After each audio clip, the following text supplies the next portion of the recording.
ಬಸವ ಬಸವ ತಂದೆ ಬಸವ ಪ್ರಭುವೇ ಬಸವ ಗುರುವೇ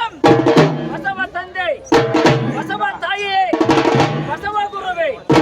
ಬಸವ ಬಸವ ಬಸವ ಎಂಬ ಬಳ್ಳಿಯಲ್ಲಿ ಬಸವ ಬಸವ ಬಸವ ಎಂಬ ಬಳ್ಳಿಯಲ್ಲಿ ಆ ಬಸವ ಎಂಬ ಬಳ್ಳಿಯಲ್ಲಿ ಶರಣರೆಂಬ ಕಾಯಿಗಳು ಹಿಡಿದು ಶರಣರೆಂಬ ಕಾಯಿಗಳನ್ನಿಡಿದು ವಚನ ಅಮೃತವೆಂಬ ರಸವನ್ನು ಸುರಿಸಿ ಹೇ ದೇವಯೇ ಶಂಭುವೆಂ ಬಸವ ಎಂಬ ಮಂತ್ರವೇ ಕಾಮಧೇನು ಬಸವ ಮಂತ್ರವೇ ಎಂಬುವುದೇ ಕಾಮಧೇನು ಬಸವ ಮಂತ್ರವೆಂಬುವುದೇ ಕಲ್ಪವೃಕ್ಷ ಬಸವ ಮಂತ್ರವೆಂಬುವುದೇ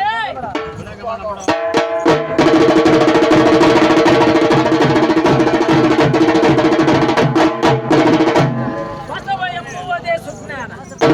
ಬಸವ ಎಂಬುವುದೇ ಧರ್ಮ ಬಸವ ಬಸವ ಬಸವ ಎಂದು ನಡೆದವನಿಗೆ ಬಸವ ಬಸವ ಎಂದು ನಡೆದವನಿಗೆ ಎಂದಿಗೂ ಒಂದು ತುತ್ತು ಅನ್ನ ನಿಲ್ಲದಂತೆ ನೀಡುವನು ನಮ್ಮ ಗುರು ಬಸವ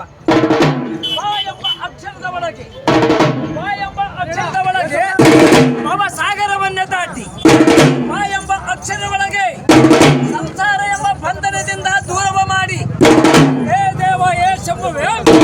ಸಾ ಎಂಬ ಅಕ್ಷರದ ಒಳಗೆ ಸಾ ಎಂಬ ಅಕ್ಷರದ ಒಳಗೆ ಸಾಹಿತ್ಯವೆಂಬ ಮರದ ಒಳಗೆ ಜ್ಞಾನವೆಂಬ ಹಣ್ಣುಗಳನ್ನು ಸುರಿಸಿ ಜಗದಲ್ಲಿ ಬೆರೆಸಿರುವನು ನೋಡು ನಮ್ಮ ಗುರು ಬಸವ ಪಡೆದು ಸಾ ಎಂಬ ಅಕ್ಷರದಿಂದ ಸುಜ್ಞಾನವನ್ನು ಪಡೆದು ಜ್ಞಾನಾರ್ಜನೆಯಗೊಂಡು ಘನ ಮುಕ್ತಿ ಪಡೆಯುವನು ಎಂದು ಹೇಳಿರುವನು ನಮ್ಮ ಗುರು ಬಸವ ಆ ಎಂಬ ಅಕ್ಷರದ ಒಳಗೆ ಆ ಎಂಬ ಅಕ್ಷರದ ಒಳಗೆ ವಾದವನ್ನು ಬಿಟ್ಟು ತಾಳ್ಮೆಯಿಂದ ನಡೆದದ್ದೇ ಆದರೆ ನಿನ್ನ ದಾರಿಯು ಸುಜ್ಞಾನವಾಗಿ ನಡೆಯುವುದು ನೋಡು ಗುರು ಬಸವ ಕಡೆ